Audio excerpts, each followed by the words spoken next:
If you want to build a portfolio of more than just 3 properties, you absolutely must understand the game of finance and how to break the barriers to build a great passive income through a portfolio of properties. Hi, I'm Jared Krause. I'm the co-host of the Property Powers Australia podcast. And in this episode, Sam Powell and myself, the co-host, and I chat to Stephen McClatchie, who is the founder and director of Loans Australia since 2002. Now, Steve has been in the finance industry for over 27 years and has overseen over more than $1 billion of mortgage settlements, which is insane to think about.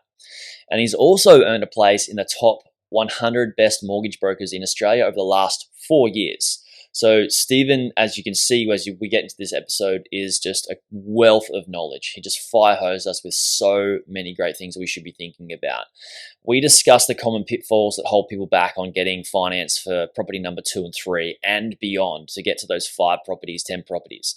We also talk about the alternatives and the strategies that can allow people to get more than 2 to 3 properties, from maybe buying in different structures to choosing the right lender and the right assets to buy. We also discuss having more than one property in a trust or an entity, and when you should be doing this, when you shouldn't be doing this. We talk about cross-collateralization within one entity, if you should be doing this, when you should not be doing this, and maybe why you shouldn't be doing that. We also talk about what stage people should be looking at building large portfolios, what stage they should be moving from residential to commercial to scale the growth in their property portfolio. We also discuss buying property, when people are buying property, being heavily invested in the interest rate and how that can hold them back. We talk about what's more important than the interest rate itself when you're investing in a property portfolio. We also talk about rent vesting versus owning a home and the incredible facts and figures around the difference between those two different investment strategies. We don't dive into that as much because we're probably going to do another podcast episode with Stephen because he is such a wealth of knowledge, but this is super valuable. Now, before we get stuck into the podcast episode, I want to let you know this is not the only way that we can help you for free. We do have our how to maximize. Obviously, you want to maximize your borrowing capacity. We've got that as a mini course that you can go away and get at propertypowers.au/resources that can help you get a better, superior asset through getting a higher borrowing capacity. Now let's dive into the pod. Welcome to Property Pals, the podcast where we share everything around how to build a property portfolio, from researching areas, financing, structuring, buying, selling, and reinvesting to live a life of financial independence.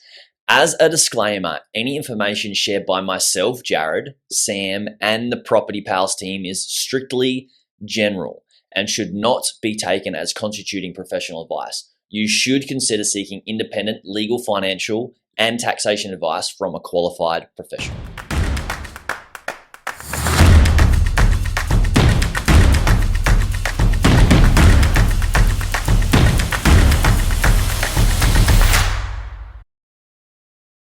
Stephen, welcome to the podcast. Thank you, gents. Very happy to be here. Yes, Sam knows. Sam's helped me buy some property before and knows that I've worked with you guys at Loans Australia on my first 2 residential properties, and it's been hugely beneficial. So thank you so much for that already. Oh, well, welcome. Happy to help. Yeah, and that's why I wanted to get you on. I've heard you speak on other pods before, and you're just a wealth of knowledge. So I'm on a property journey, and so is Sam. Sam's got a few properties, and we are just wanting to grow our portfolios and be students. I'm more so the student. Sam's the guru valuer. So I'm the one that probably learns the most out of this pod. That we wanted to dive into, like, how people move beyond just 1 or 2 properties in their portfolio and getting stuck in financing. And there's some common pitfalls that people make when they purchase their first few properties that hold them back without having the foresight to go beyond 3 properties and so on. Well, that's an excellent question, Jared. That really is, because I actually face that every day with clients, because pretty much everyone we deal with is investors. And there's a range of things that can hold people back. And some of it's got to do with how they earn their income. Because at the end of the day, if you're a PAYG salary earner, you're a bit limited in how much you can earn and how fast your income is going to grow over the years. And as we know, especially the last couple of years, we've had so many interest rate rises that's really affected people's ability to borrow. And if everything's in their own personal names and their PAYG borrowers, that's where people have had, a few problems moving forward. And so probably the number one thing that people need to get right from the beginning is what their end goal is, because what they're ending up to do is how we set them up from day one. So if they're only wanting to buy a couple of properties, it's going to be very different, the structure, as if they want to buy 10 plus. Because most people, if you're buying 10 properties and they're say $500,000 each, it's $5 million, most people don't have the income you would think to service, $4 million plus worth of debt. And so then, okay, if they're wanting to do that, then we've got to really think about how you're going to have the income requirements to meet the bank's criteria over the next 5 or 10 years as you're building a portfolio. And realistically, if they're not going to be able to achieve that, probably PAYG, then maybe we've got to look at other ways that they've got to set themselves up from day one to be able to show more income. And that could be using structures. And so we talk a lot about with our clients about what structure you can own the property in, because that will determine how much money they can borrow over a long period of time. Look, as I talk, just if I go off on a tangent, just slow me down or ask me a different question. But when you're buying property, there's many ways to hold the property, because you could hold it in your own name. You could hold it in a name with a partner. That partner could be your life partner or a business partner or a friend. You can own the property in a company structure. You can own it in a trust with an individual as a trustee. I won't go into the technicals at the moment, or a company as a trustee. You could own it in a superannuation environment. You could own a property in a joint venture with a range of people. And you can own the property, and when we're talking about trust, in a range of different styles of trust as well, which all these entities affect your ability to borrow. And they're all different ways of serviceability, of how banks calculate how much you can borrow, depending on the structure you want to set up. And people don't really understand that. And what I've found over 28 years of doing this is that not a lot of accountants walk through the different methods and what it means from a finance perspective. Yes, obviously they're very good at tax, and the better ones will talk about land tax and capital gains and other issues like that. But most of them won't talk about, okay, if you go in your own name, how that's going to affect your borrowing capacity compared to putting it, say, in a company and trust structure. So this maybe sounds like a little bit high level, but it is the conversations that people need to have up front, which will help them sustain their portfolio instead of being capped out, which most people are at 1 or 2, maybe if they're lucky, 3 properties. That's probably the starting point, is understanding where the portfolio wants to go, then working out what sort of structures you need to put in place to help you achieve that portfolio at the end of the day. Yeah, I love that. And so with you said these different structures, they determine, whether you can get borrowing capacity or not and financing or not. How do these structures affect your borrowing capacity? Great question. One way or the other. And it's a very interesting question to do that. And to maximize the effect of the borrowing capacity, we like people over time, if they're not self-employed, we like people to set up what they call now a side hustle or a business. Okay. Because if they do that, that's going to give us more flexibility in how they can earn their income, how they can move, and we'll get into this probably later on, how they can move their expenses around, because that's also a massive barrier, which we'll talk about, of how banks calculate their borrowing capacity. But with the structures, it's very interesting because legally, when you're buying in your own name, it's actually a different legal structure to whether you buy in, say, a company and trust. They actually operate differently. And it's a little bit difficult. If you've never been a self-employed, it's difficult to understand how that all works. But these are things that you really need to take the time to understand when you're first starting out, because, it's actually quite easy to build a portfolio of around 10 properties. But most people never get there because they don't take it to the next level and understand this sort of structuring thing. Because the good thing is that if you start to buy in companies and trusts, there's other parts of the bank which are open to you to lending. So majority of people get their loans through what we call the residential part of the bank. So they might walk in off the street into a CBA branch. They could use a mortgage broker who uses, a range of 20 lenders, and that's all using the residential part of the bank.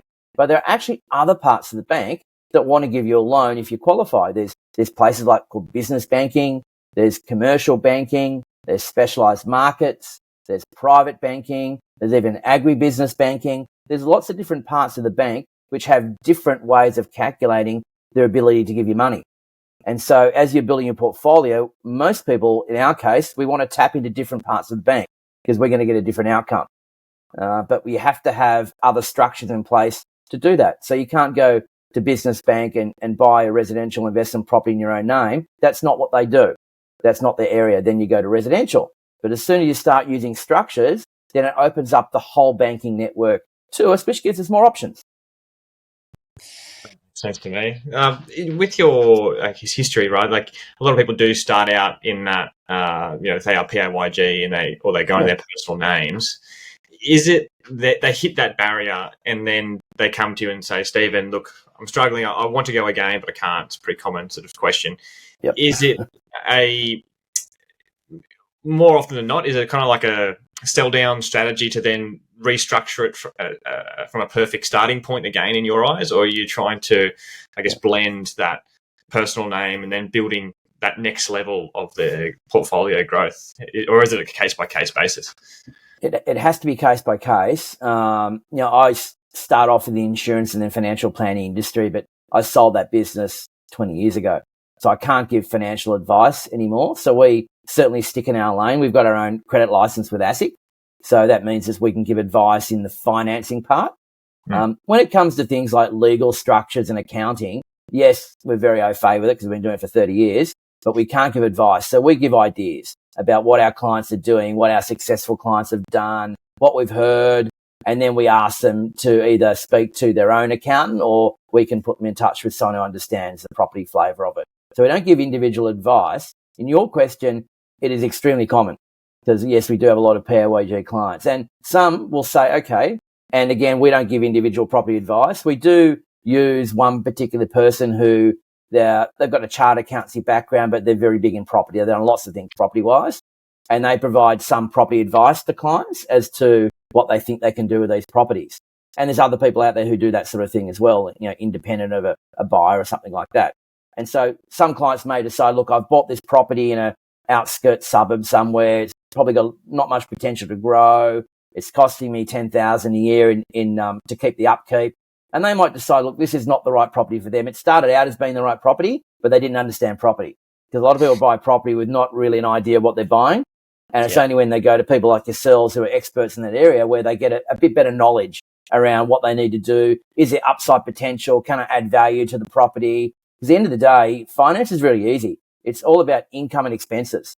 And at the end of the day, you've got growth, you've got assets and liabilities. So you've got to look at each individual asset you've got.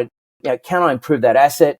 Can I make more income off the asset? Can I reduce the expenses? And you might determine, looking at this asset, it's a dog with fleas. It's never going to go anywhere. It's not going to give me anything. I'm not going to get much rental growth. Capital growth's going nowhere, so I can't release any equity. It's not really helping my portfolio structure.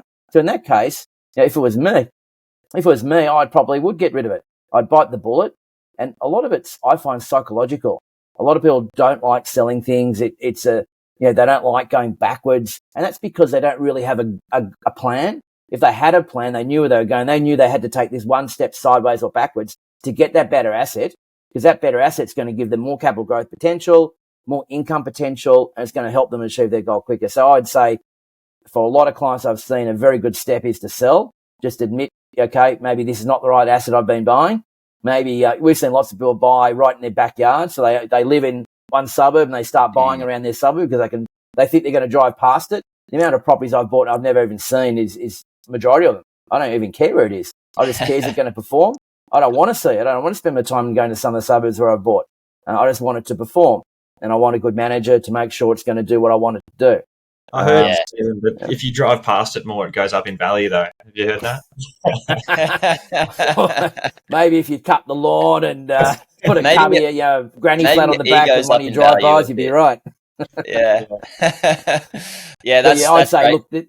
Look, sorry, go on. Yeah, I was just going to say, it's good for your ego to buy in your backyard and make you feel good. But if it's purely you're buying basis on a numbers game like you are, Stephen, I've got a property that's an hour and a half away from me.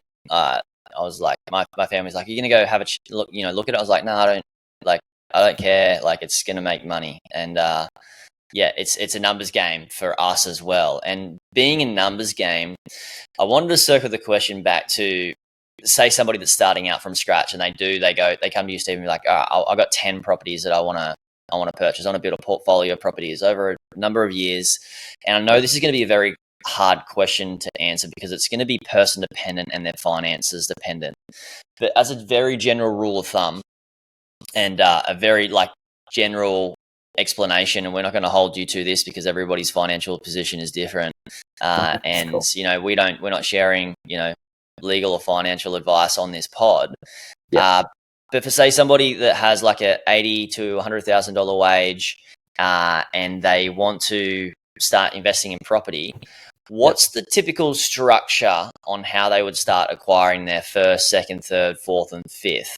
For example, I went and bought my first property in a trust, and it was profitable from the get-go. And then the second property I bought, I saw that it wasn't going to be profitable from the get-go, so I decided to buy it in my personal name, and it allowed me to have cut that as a loss with my personal income and some tax savings and stuff like that. And then the next one is in a trust because it's going to be a commercial deal. I guess it depends on the type of property you buy, but say you said that, they're buying 10 500K residential properties, $80,000 to $100,000 wage. How would they structure it in terms of buying in personal names, trusts, companies, whatnot, to get to 5, I guess, from zero? Yeah. Look, realistically, if they're on 80 to 100,000, they're not going to be able to buy 10 properties at $500,000 each. It's not. They're going to have to get smarter with what they buy to do that, because the average. And look, it depends also where they buy. This is where they need people like yourselves, because if they're PAYG, they've got some restrictions in place to grow a big portfolio. And so they have to be really smart with every step. They've got to be smart with how they set their finance up. They can be super smart with what they buy and where they buy and whether it's going to be resi or commercial. Because whether it's residential at the moment, we can leverage a lot higher. So for the average person, we can leverage to 95% with residential. And we can leverage, depending on the sort of person and what they're buying, anywhere between 80 to 100% for commercial. And so leverage is there depending on what they're buying and where. And if they've got a price point at the moment, you say under $500,000, they're going to be restricted also where they can buy. And so location is important. And Sam has a valuer know all about this, that the valuers have different perspectives about where they're buying in Australia, and some locations aren't what we call a metropolitan sort of top location for banks. And so as you're going more regional or smaller location, the banks can bring in restrictions. And it's not just the banking restrictions that come into it, it's also the valuation restrictions. Because let's say that someone's buying in Upper Whoop Whoop in Queensland, and there's 4,000 people there. The yield on the property or the rent might be 12%, which is phenomenal. Everyone wants 12% in their portfolio. But there might only be one valuer who services that area who goes there on a Tuesday each month. And so there's less options we've got to really maximise the value of that property, because you've only got one valuer who's going to go there. And so that is going to partly restrict the ability to grow, because if that valuer is having an off day or they don't believe in what you've done to the property, all of a sudden your $400,000 property is now $420, instead of potentially being in another area where we've got 4 or 5 valuers that we can play off against each other. And instead of one guy maybe going at 420, another guy's having a great day, or maybe he doesn't put the effort in and he's at 500. So Sam would know this, and this is what we do all the time, is we get at least 5 valuations on every property we value for a client, because the difference in valuations is huge. So that's just one thing we need to take into account. But as a PAYG person, what you started to do, Jared, is ideal. Is that you've obviously been exposed to structures from day one. And so just because someone's PAYG doesn't mean they can't buy in a company and trust. And it does partly come down to cash flow, in my opinion, is that a good thing about buying in a structure is that not taking your situation into account, but if someone did have a positively or neutrally geared property, putting it in your own name, there's not going to be any tax benefits. Especially at the moment, if the interest rates are basically at the top of the peak of the market now and you're not really negatively geared, you're probably never going to be in the next 10 to 20 years potentially, because hopefully the rates are going to start to come down over the next couple of years, and we'll see what happens after that. So if you're not really negatively geared now, you probably won't be in the next cycle anyway over the next 7 or 8 years. So that way, if you're not really negatively geared, there's not a huge reason to have it in your own name, because by putting assets in a company and trust, there's a level of what we call asset protection in doing that as well. Because if you ever got sued, well, because the property's owned in a company and trust, it's not you, it's a separate legal entity, so they can't get at it, which is pretty cool. It doesn't protect you if you get divorced. So I always get that. Oh, can I put it over here so then my partner can't get hold of it? No. Everything's shared. They say all of that, but it's more from an asset protection. It's beneficial. So what I would say is, yes, we want to look at the cash flow of the property. If it's not going to be any negative gearing at all, well, let's look at a company and trust, how that could benefit you. And with the second property, you said your one was potentially, there was a bit of negative gearing. What I'd be doing is looking at, okay, how much negative gearing is there? Is it a meaningful amount?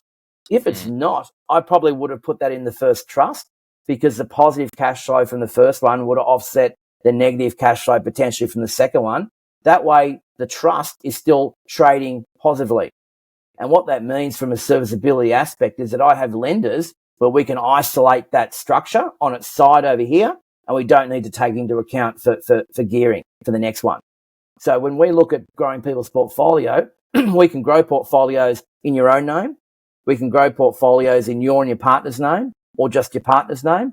We can grow portfolios in one company and trust. But then, as I'll mention in a minute, we can set up a second company and trust as well, which grows separately, which I'll talk about. And then you can also grow it in your superannuation environment potentially as well. So we can have all these streams going at one time. So people think, I want to grow 5 properties over 10 years. You could probably get 5 properties in 4 years. Because as we all know in property, the benefit of property is the capital growth over time. And to get capital growth is, and the whole compounding interest of it, well, compound interest is the backbone, but compound interest is based on time. So the quicker we can get our assets and then let them grow over a long period of time, the much more money we're going to get. And the people sort of don't always twig. They want to be, they think they're being conservative. I'll get one this year, then in 3 years I'll get another one, and they add it all out. But really the best way to make money is to get as many as you can, as quickly as you can, and then be able to hold them and just sit back and reap the rewards over a long period of time. And then you make a fortune. But a lot of people sort of don't have that mindset. I love that. I love that mindset. And I love that explanation on, buying in trusts, buying as soon as you can to grow your portfolio as fast as you can. Because, you could buy maybe 5 in 4 years and then do nothing. Or after that, the 5 that you bought in the 4 years, you could grow your portfolio a lot faster than what you could if you were being conservative as well. So you can either choose to chill or you can choose to grow as well.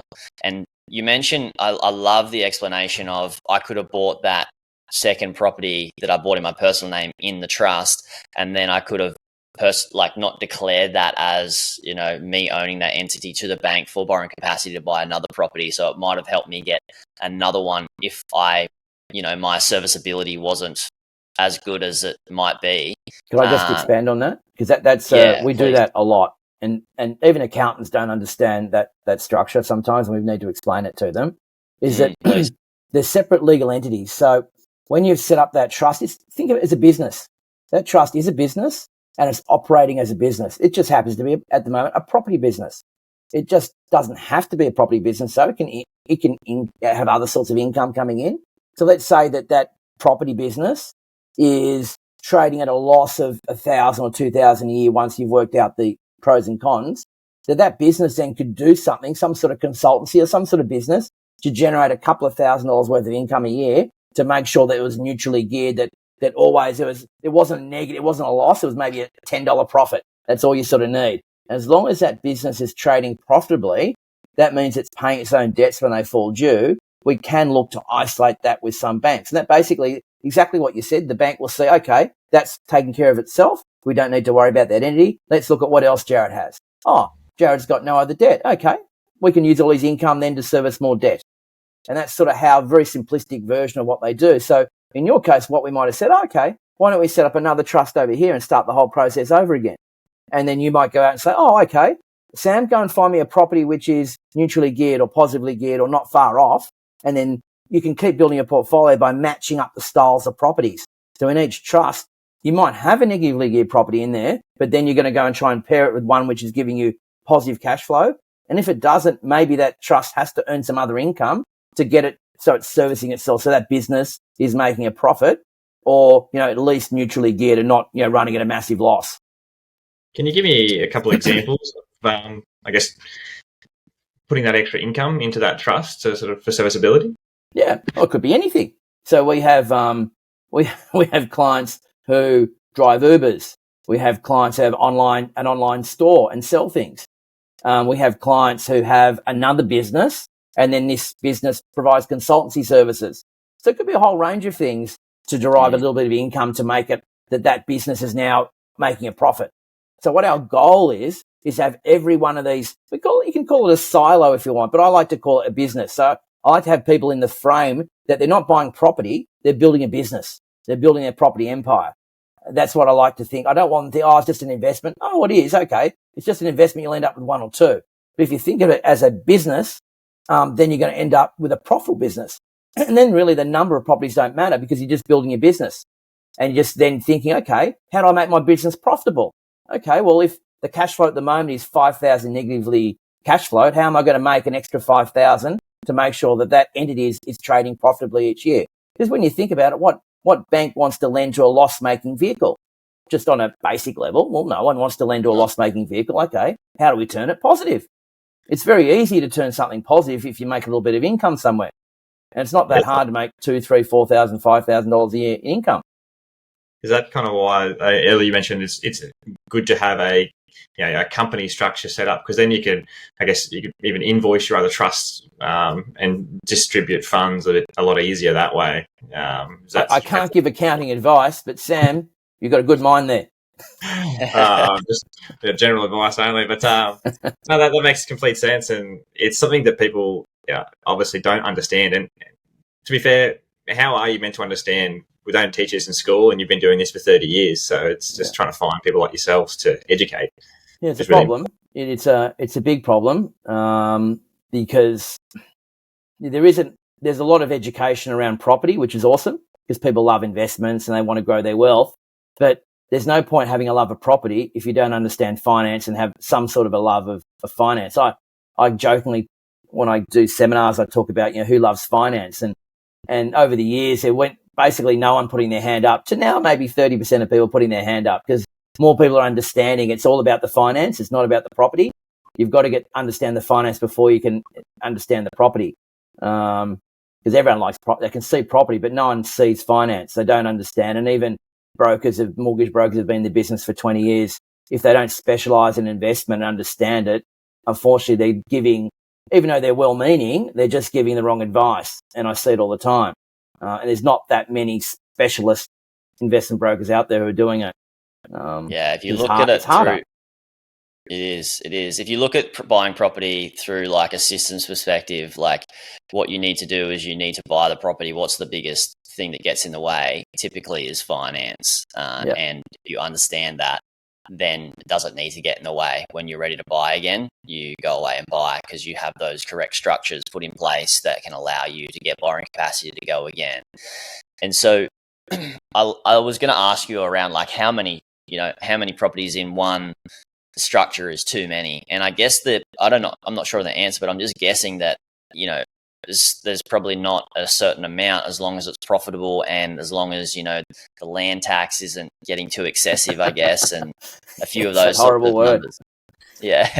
Yeah, it's a horrible word, land tax. I hate it. I hate tax. Yeah. When everyone says tax to me, I think my head's going to explode. I hate it. But anyway, that's what I love about Kerry Packer. He's the only guy, billionaire saying he doesn't pay any tax. Sure. I've always aspired to do that. I haven't achieved it yet. I'm still paying tax, but that's my aspiration. Absolutely. So next, this is something I'll answer that question if you like about the number of properties in the trust, because that does come up a lot too. So we've got a client. I'll give you an example. I'm obviously not going to say who the client is, but we've got a client right at the moment who's got a trust, and they've got 4 investment properties in this trust. And they got some advice, and they were pretty smart, and they got into trust fairly early and had a few properties outside of trust and bought 4 in the trust and kept buying because they didn't realize how borrowing capacity would affect them. And they bought another one in the trust without speaking to me before they did it. And they didn't realize then because they put that extra one in the trust, now their serviceability wasn't there. because if you're buying in that trust, that's a business. So that business has to show, if you're buying in the trust, that business has to show the serviceability. And they didn't have to do that. So we had to change the structure of that last property, had to change the contract of sale to make sure it's going to meet the guidelines to get what they needed. So we caught that early, luckily. Very lucky. But what I'd say is the number is determined on a couple of factors. One is the serviceability. If you kept buying the same trust, that trust has to have the serviceability. So we need to look at that. And So also, income. Sorry. And then also the business nature. So like you said, is it profitable? So it depends on the style of property you're putting in that trust. So we have some people who mix commercial and residential in a trust, and that's okay because generally commercial sometimes might have stronger cash flow than maybe a residential. And so people might mix it up. They might have an office in there with a couple of resis, whatever it is. That's fine. So it's not really for me the number. It's more so the style of property and the income of that trust, which determines how many can sit in there. And look, you can look at liability because commercial might have a different liability profile than a residential as well. So you need to take that into account. Especially we've got clients who buy a lot of shopping strips and that has a different liability profile than someone buying just a standard resi house. So you're doing like medical centres and things like that, once you get up the tree a bit and you've got the money, these sort of things are quite lucrative especially in terms of cash flow. So it really depends on what you're buying. But initially, I'd say only 2 or 3 for most people is probably plenty in a trust, and then start to get more entities as you go along just to maximise how much you can borrow. Are you cross-collateralizing in that one trust structure to keep that borrowing capacity and serviceability? Is that how the banks look at them? That's a good question.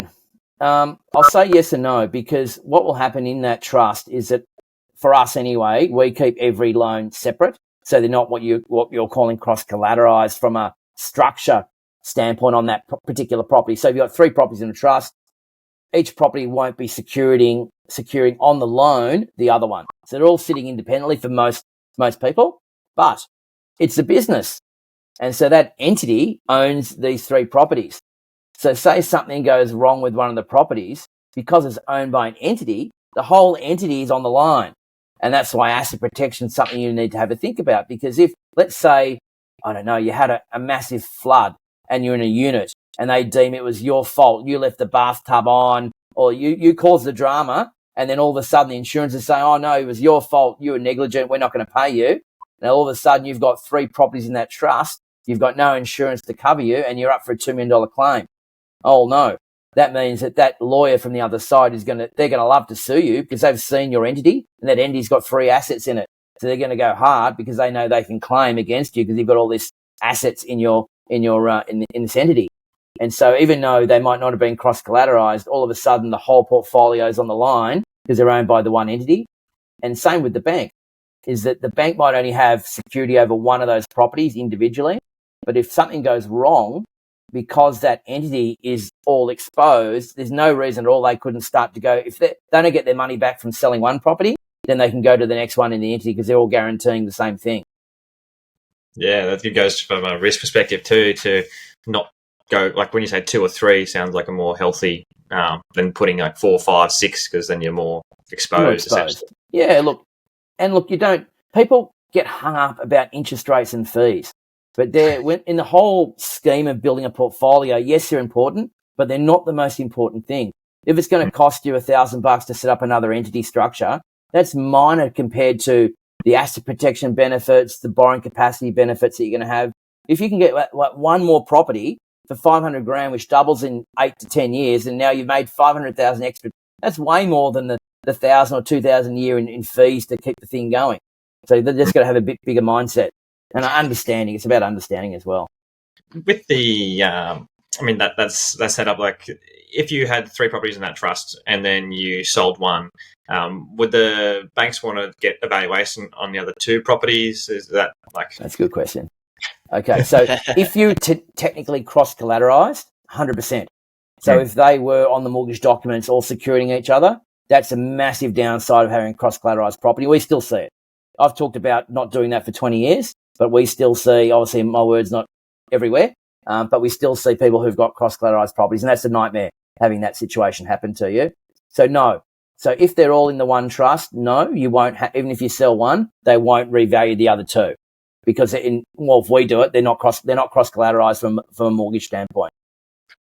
Yeah. If they were, 100%, they will. And we see it, and it's horrible that if you sell a property and the bank does not like the coverage, because if you've got three linked together, you sell one, they'll value the other two.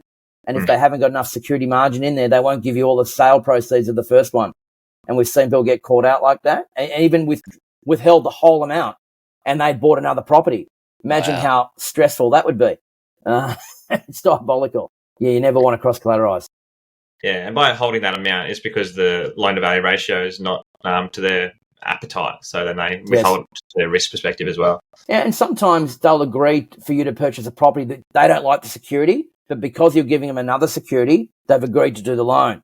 But if you sell the good security and you've only got a block of land they don't like left, their lending margin might be at 50% on that land, and so you've got to make sure that the LVR is a lot lower on what's left. They can get tricky. So I guess that having a couple of properties in one structure being cross-collateralized has a lot of similarities in terms of people being fixated on interest rates, where people are very worried about the short term and not having the foresight to think about the long term, benefits or downfalls. Like with an interest rate, maybe they can't, if they're too fixated on something, they're worried about paying too much money up front, but they're not foreseeing like how much extra property could make them in the long term. And the same with like the cross collateralization,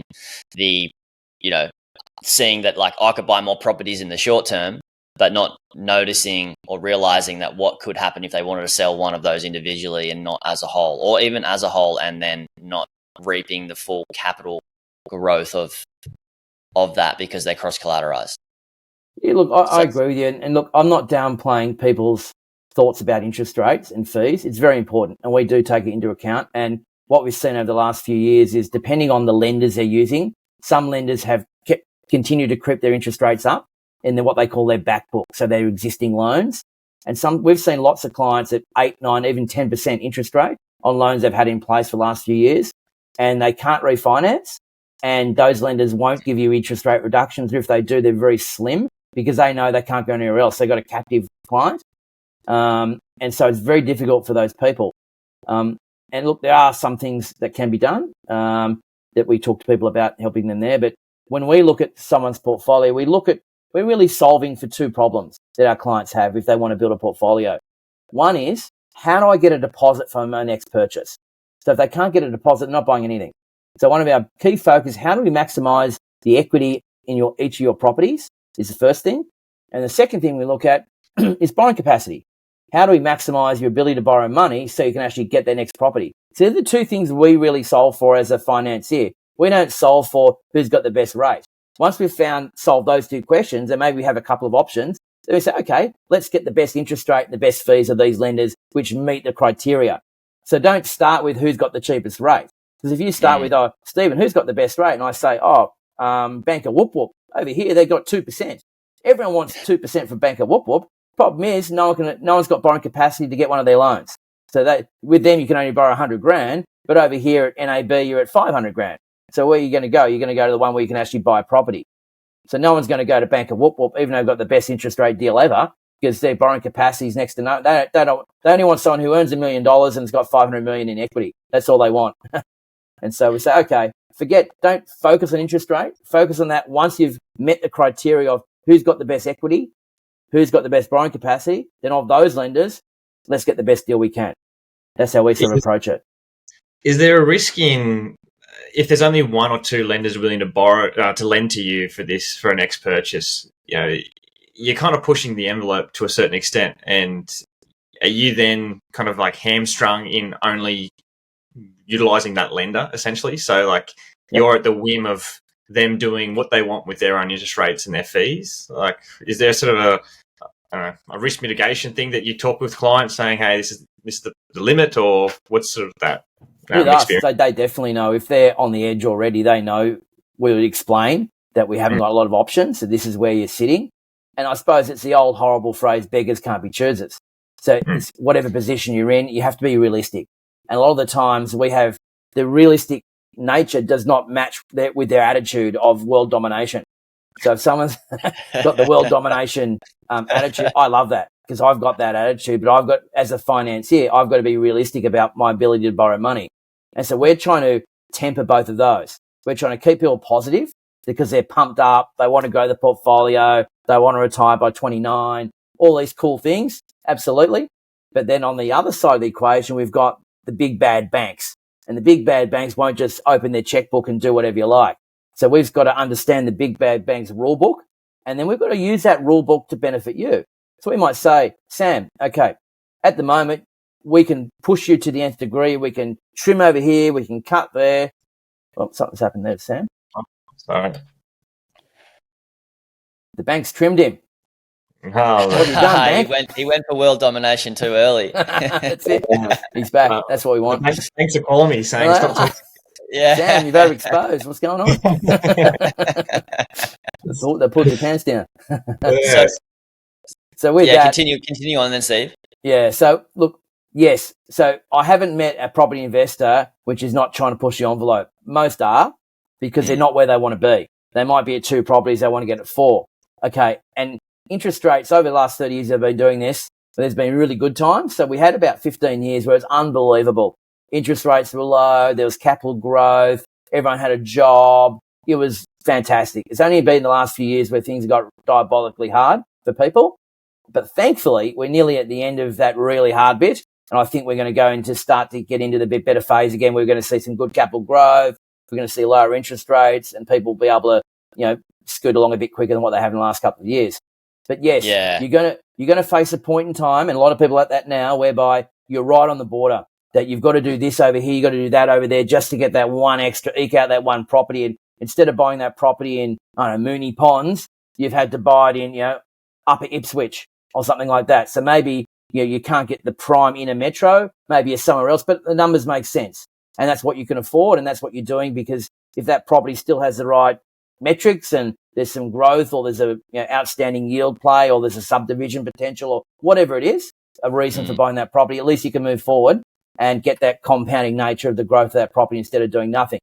And so, yes, people do. It's understanding the risks. It is about having risk mitigants, and there are things you can put in place to minimize problems. And certainly I wouldn't say to someone, don't buy a property if you've got nothing left in the bank once you've settled.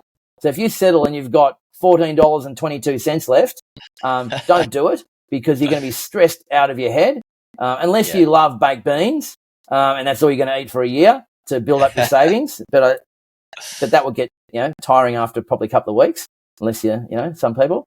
But be very careful. Don't leave nothing in the bank, because remember, you're building a business. You haven't bought a property. You're building a business. Business have expenses, and some things can come up that you don't plan for. Like, I haven't bought lots of properties. There's all sorts of things that can't go wrong. Maybe you need a new air conditioning unit, $2.5 grand, which I've got to do right at the moment on a property, and things come up.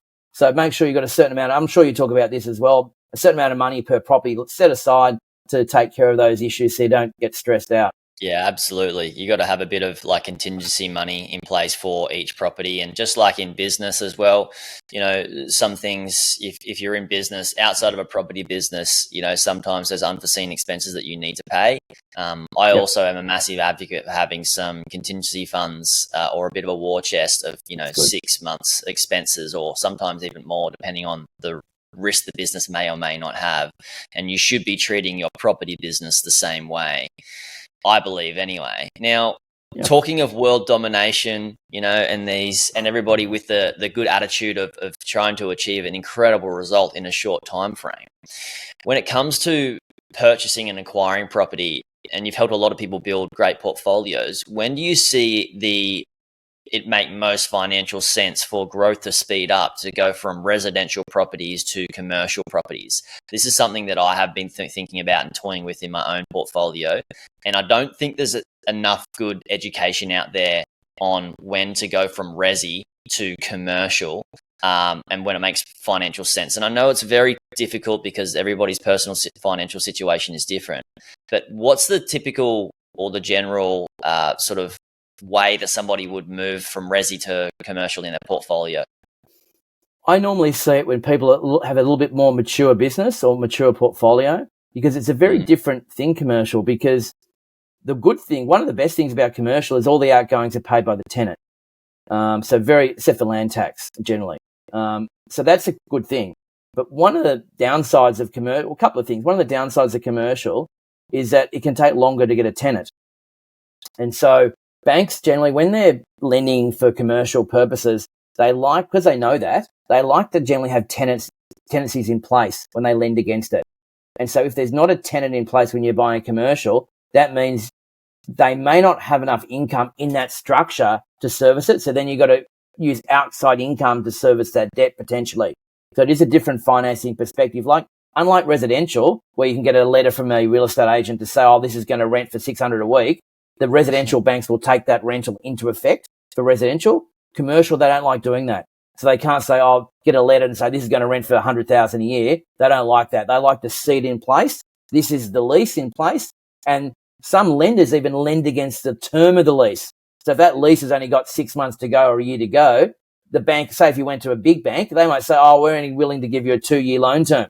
And then you've got to renegotiate the whole commercial loan after 2 years because the lease, some will even match up as Sam. I don't know if you're a commercial resi valuer, but in the commercial space, they could match up the lease term with the loan term.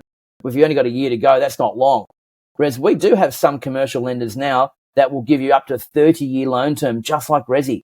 And they'll give you an 80% LVR or 85% LVR, similar to resi with no mortgage insurance. So there's some pretty cool commercial products out there now, which are basically the same as a resi product, just in the commercial space. But obviously the big banks, they don't need to do that. They're not that competitive as yet because still they get most of the business in the commercial space. So they're more the conservative end of the nature. Then you've got all these other new lenders playing the commercial area that do all sorts of things. And that's what I sort of say to people. It comes up a lot. I want to be with a big bank. And they say, why? So, they're the safest. I banked with Commonwealth Bank since school. I had my money box, my passbook, and I love the Commonwealth Bank. I said, that's great too. Commonwealth Bank are fantastic. But once they realise that the big four banks have about 80% or so of the market share of the entire mortgage industry, so there's only 20% less. So people don't realise there's about 424 lenders just in the resi space. So you've got 4 banks have about 80% market share. Then you've got 420 banks or lenders have 20% of the market share. Then I sort of say, okay, how do all these other lenders survive? How can they actually have a business when they're fighting for such a small piece of the pie? And really it's because they've got to be different. They've got to differentiate different policies, procedures, rates. So I say, okay, have an open mind. So I'm sort of training people, don't worry about the name of the bank. Just worry about what they're going to do for you. Are they going to approve your loan? Are they going to give you more equity? Are they going to let you go from 1 to 3 properties? These sort of questions. So forget who it is because it doesn't matter. You've got their money. They don't have yours.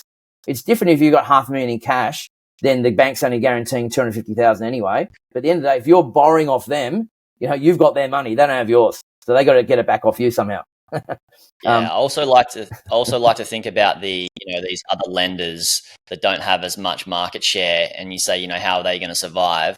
Typically, they're going to need to do a better deal to survive, and it's going to be better for us in the long term, short term and long term. And they're typically going to bend over backwards a little bit more when it comes to say, hey, I want to lower my interest rate. You go and do that with CBA. They could be like, haha, good luck. Well, you're that's a number. Not happening. At CBA, you're just a a number there, in this.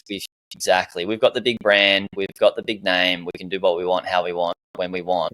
Yeah. But if you leave, they're not as worried. They're not as scared because they got so much business. But if you leave, say, a different lender, they're not going to want that, right? So typically, they're going to bend over backwards a little bit more than bigger banks. Yes and no. Some of the small lenders have less room to move, and some lenders take a stance that we're giving the same deal to everyone. So there's no special deals. So whether you're Bob or you're Kerry Packer or James Packer, you're getting the same rate. And that's just a stance, like an ethical stance, if you want to call it that. Then other lenders are different. So say Commonwealth Bank, like you mentioned, so they have all sorts of different deals for everyone that people don't realise. And because we're a premier broker with them, we get very good deals and we get things approved that other brokers don't because we give them a lot of business and we give them very good business. And unfortunately, that's not a level playing field, but it's just how it is. It's like the old survival of the fittest sort of stuff. And so all banks are different. So it's about understanding what they can do. We've lost Jared. We've been a bank run. He's gone. I'm still here for you, mate. Oh, good. and so we've got a bit of a tangent off the commercial stuff, but I do have a question with that commercial. Yes.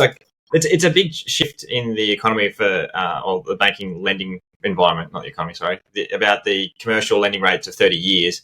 Yep. Is there not a risk in them flipping on that? Like, say you go down, you buy this commercial property, you've got that solidarity of borrowing for 30 years. You know, if it is a variable rate, do they not have the right to say, like, in 5-10 years, oh, look, this product is now no longer being put forward? Like, yeah, look, anyone has that right. It's happened in the resi space too, especially when we went back a few years ago to the GFC, that some lenders went belly up and pulled products. So the classic at the moment is, I used to love this product called a line of credit. Now almost no bank holds it. Most banks have now got rid of their line of credit product and they've migrated people onto other products. So yes, the banks they're running a business, so they can change basically anything they like, and their contracts basically say they can. And they make 10 billion a year, so they'll do whatever they want. We don't have a say in it. So what I find, Sam, is that things change all the time. And so especially with what we do and my philosophy is that don't sit on your laurels, get a loan and set and forget it and never look at the loan. So we like to look at things every year, because our clients are investors. All they're thinking of doing is two things. How do I maximize the equity of my property to get a deposit? And how do I increase my borrowing capacity? So today we might go with one lender who's got a 30-year loan term and it's going along well and everything's happy. But let's say we go and get a valuation because they want to get that equity to buy another property. And let's say their valuation's at 1 million and you believe that's a rip-off. That valuer's on drugs. He's got that wrong.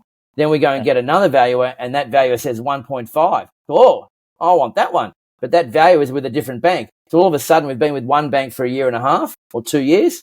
But now we've got to go over here because this other lender is going to give us $500,000 more valuation. So at the end of the day, we don't care who the lender is. We just want them to show us the money. And so the other lender might give us more equity and maybe they've given us a better borrowing capacity at this point in time. So we're going to move. So we're not really being, I don't say loyal, there's no loyalty. I just say, what is in it for you? As the investor, you've got to look after your business. And so as a business, you've got shareholders and you are responsible to your shareholders to make the right financial decisions. So if your decision is, I've got to go over here to a different financier because they're going to give us more money to grow the profits of the business, well, you've got an obligation to your shareholders. Your shareholders probably happen to be you and your wife, so that's fine. Remember, it's a legal entity and you're the shareholder of that company. So you've got to make the right decisions for that company. And the wrong decision would be to stay with, say, Commonwealth Bank or whoever it is for 30 years, pay them all their profits, don't get what you need, and you're not really ahead financially where you could have been by playing the market and moving it when you have to make the better decisions. And so, yes, the chances of you being with the one lender for 30 years is probably remote because that one lender is probably not going to have the best valuations, the best borrowing capacity, the best deal for 30 years. They're going to chop and change. So that would be I can't remember a client who's been with the one lender the whole time. Maybe there are people out there, old school people who are 80 or 70, they might have, but certainly the under 50 brigades, under 60 brigades probably haven't been with the same lender the whole time, most of the time. But so back on that commercial, one of the things with commercial also is that because one of our goals is to release equity to grow in the commercial space, in most cases, you're paying for a full valuation as well. If you were sort of asking the difference between resi and commercial, it's much more expensive to transact in the commercial area because valuations could run into the thousands of dollars per property, whereas most residential ones are free. Some aren't. Some you've got to pay $200, $300, $400, but that's a lot cheaper. So it's just a cost consideration in commercial. So leverage is generally, on average, generally less in commercial. Costs are generally more. Some commercial lenders, you've got to be very careful about why you're pulling out money. So if you're pulling out $500,000 out of a commercial property, some lenders, if you say, I'm doing that to buy residential investment properties, they might not agree. They might not like that reason. So you've got to also take that into account as well when you're doing it, because you've got to meet the bank's criteria when whatever you're doing with that bank. So there's pros and cons, but if you're going to get a little, office or retail or, warehouse, they're great little assets to have and generally a pretty good cash flow. And you might want to pair that up with something else to keep that business positively geared. That seems reasonable. Yeah. There's two sort of underlying, things that are shining in my face after this conversation is really when it comes to building our portfolios, finding properties that give you that cash flow is really important to keep growing, essentially. And that's, I mean, from buying properties around Australia as well, like there's always trade-offs, and that's where the second point is. You're investing. There is risk in investing. It's I try to focus on what's the way we can reduce as much risk as possible to give you that sleep at night factor. And there's been some really good sort of tips, especially just that cash buffer as well. And have to have it. To find a broker too, like yourself, that every year is so important just to assess your portfolio. Like there's no passive, like there's passive income, right? But there's always a level of work that's required as like you're building a business out here. So it's kind of just keeping those two things in mind. But for yourself, would you say that's like the top two sort of thoughts that through this conversation, Jared, or what else do you think you're getting out of this one? Yeah, I've gotten so much, Stephen. Like it's really about having the right structure, focusing on the right things. Cash flow, good property, and interest rate. Not interest rates. Obviously, how much borrowing capacity you can get, and getting the right property. And the structuring was massive for me. So thanks so much, Stephen, for coming on. We've gone a little bit over time, but you've just fire hosed us with so much, and we're just so grateful. So thank you. No problem at all. If you got more, mate, in that brain, I definitely want to have another conversation. But what else did you have? You had something to say? I was just going to say a couple of things about borrowing capacity, because a lot of people get hampered by the borrowing capacity, and when lenders look at that, they're looking at income and expenses. On the expense side, people just don't last 10 years have been pretty good for people on the whole, except for the last one or two. And so people's expenditures changed. So people tend to spend a lot more than what they really need.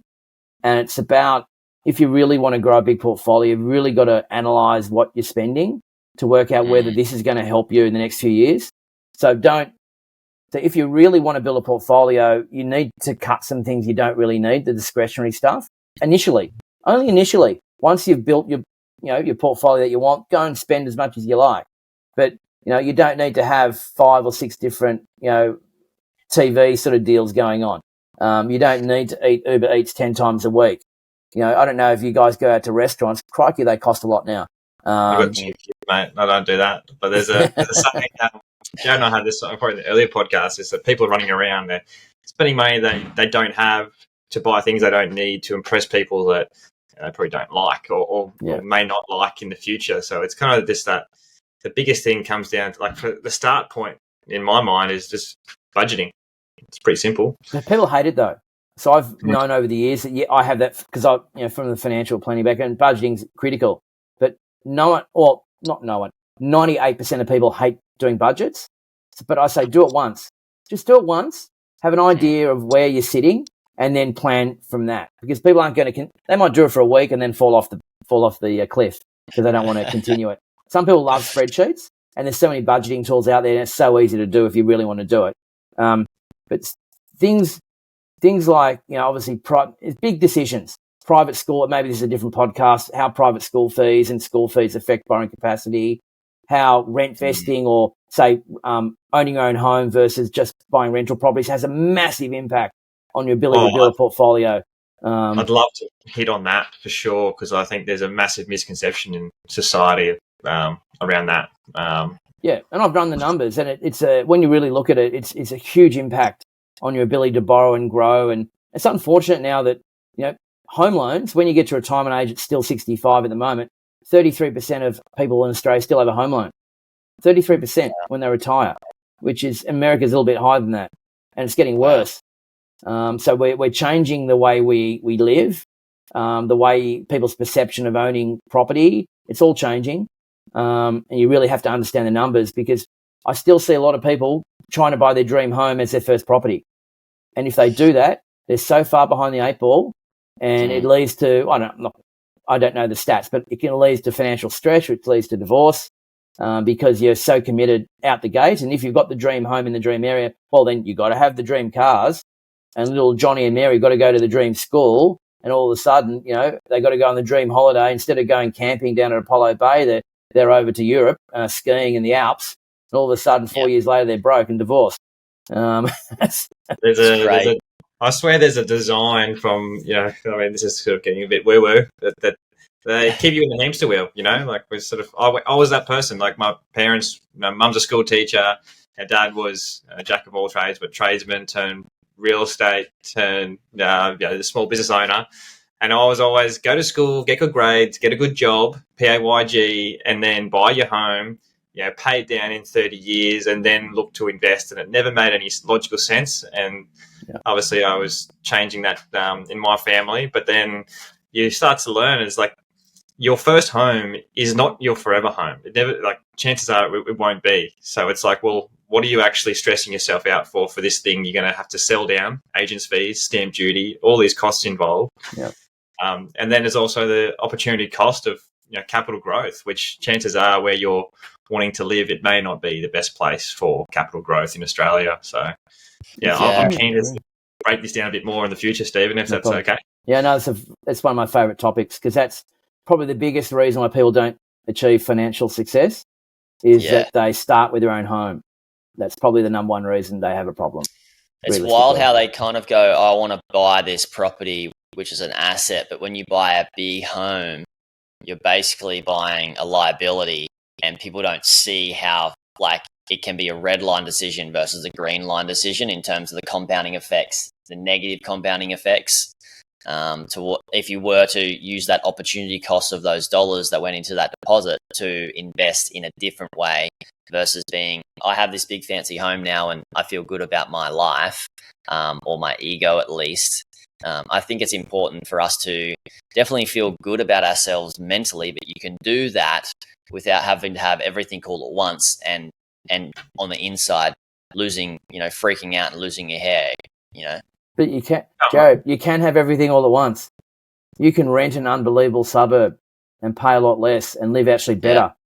But also, it's not just the mortgage, the deposit of buying that property. People don't realise that when you own your own home, you then buy better furniture. You then have to keep the upkeep of the property. You've got to paint the property.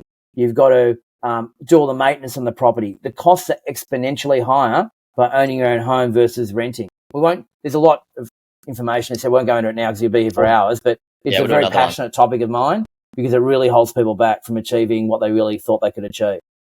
Well, the worlds have aligned, Stephen, for us to delve into this a bit deeper. But obviously conscious of everyone's time as well. Yeah. So thank you. All good. Thanks, everyone. Thanks for coming on, Steve. Really appreciate it. We'll be putting links to Loans Australia in the show notes. So check them out, guys. They've done an awesome job for me, and I'm sure they'll be able to help you guys as well. So thanks again, Steve. Thanks, everyone. All the best. Appreciate it. Thanks, mate. Really appreciate it. No problem.